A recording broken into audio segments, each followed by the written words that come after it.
We work as consultants, which means we work with a lot of different companies in a lot of different fields. But really, our common interest is in understanding people and what their needs are. So if you start to think, well, really, what these guys do as consultants is focus on people, then it's easy to think about what's needed design-wise in the kitchen or in the hospital or in the car. We have clients come to us and say, here's our average customer. For instance, female, she's 34 years old, she has 2.3 kids. And we listen politely and say, well, that's great, but we don't care about that person. What we really need to do to design is look at the extremes. The weakest, or the person with arthritis, or the athlete, or the strongest, or the fastest person.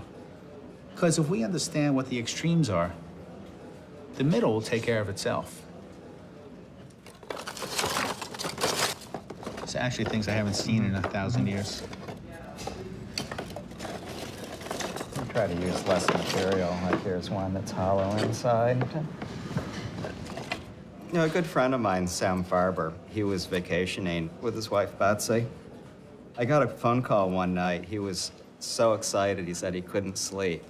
And what he was excited about is he had been cooking dinner with Betsy, and she was making an apple tart. And she was complaining about the peeler, that it was hurting her hands. And she had arthritis, and she just couldn't hang on to it. And it hit Sam at that moment that here's a product that nobody's really thought about. And our thought was, well, if we can make it work for people with arthritis, it could be good for everybody.